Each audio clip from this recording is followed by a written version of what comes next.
I'm going to read the point that this person is responding to. So this is my original point, what I said in my message to this person. The real fear that is at the heart of this for opponents of gay rights is that they will have to finally acknowledge that this part of society exists.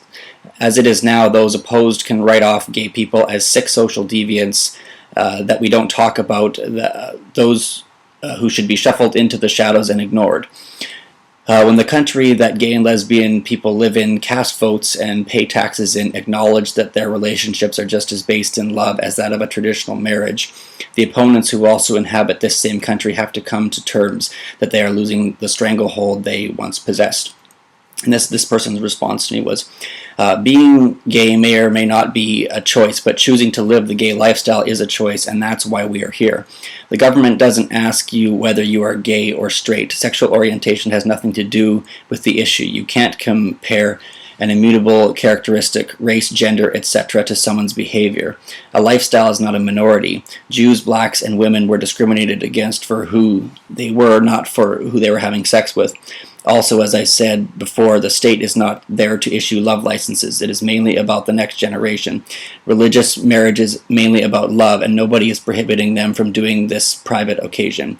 I'm all for tolerance, but we're talking about acceptance in this issue. For one thing, this person says the state is not there to issue love licenses. It's mainly about the next generation. Nobody's prohibiting them from doing this on a private occasion. So by saying that, you're acknowledging that these people can have love, that they do experience love between them. So what I want to know is that if you are acknowledging that they experience love between each other, what is the matter with acknowledging that love? Shouldn't it be a great thing to celebrate that these two people have love? So what is the problem with bringing this into public, unless you don't believe that people of the same gender can experience love?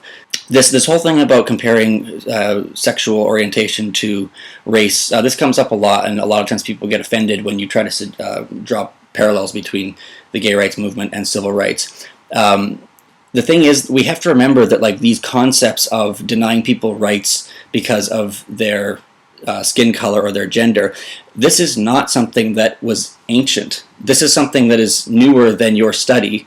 Like these arguments and these debates were happening way after your study that from Unwin. This is into the 50s and 60s. This is way after this. Like you trust the logic and the mindset of that time period, but you can't see how this years later we were still trying to defend that somebody was equal when they were born black. And I know that I'm glad that we both find that so ridiculous today, but we have to remember that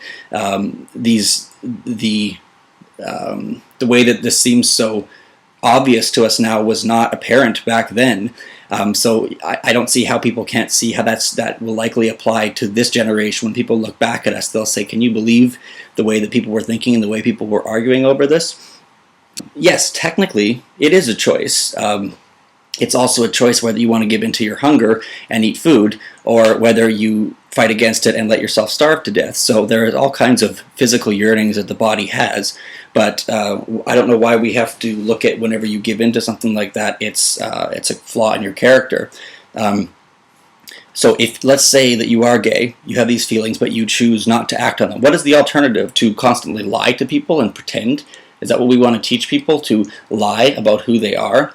Should you marry a straight person? And to me, that is one of the most selfish things a person can do. I'm worried about what people are going to think about me, so I'm going to marry, say as a man, I'm going to marry some woman, some poor woman who, is going to bed with you every night thinking that you're attracted to her, and when you make love, you have to start thinking of somebody of the same sex to get through with the act.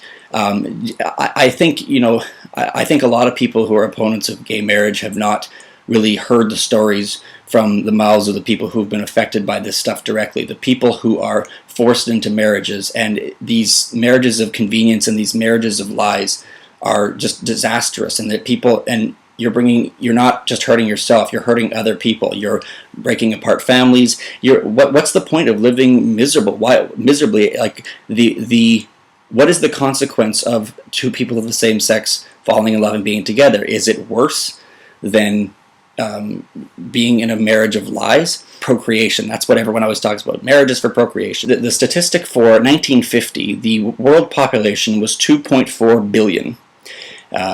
we're at 2009, and we're at approximately 6.7 billion. Homosexuality has been around for a very, very, very long time, so the population sure continued to grow. And if we want to encourage the population, I don't think we have any problem with the population going forward. What we have a problem with is having the population going too far forward, because I've heard the statistic that the Earth can handle approximately, not comfortably, but can handle to a maximum, I believe it's about 12 billion. So if you look at that, we've increased about 4.3 billion people within about 50 years.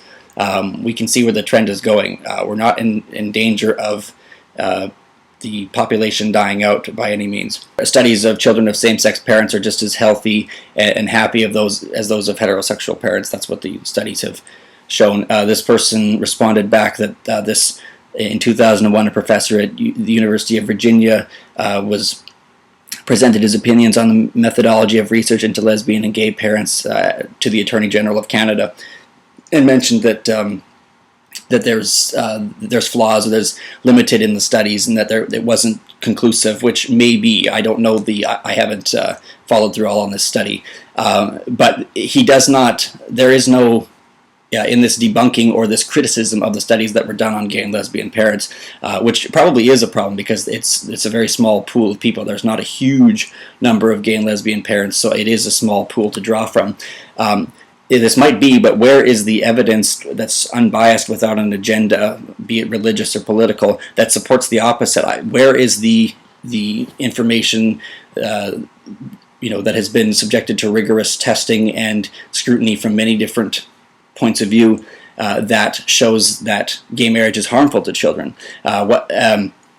This person gave me a link to a study, which is not a new study. I've seen this one before. Opponents of gay marriage cling to this one study done by the Urban Institute, because the Urban Institute is a pretty well-respected institute.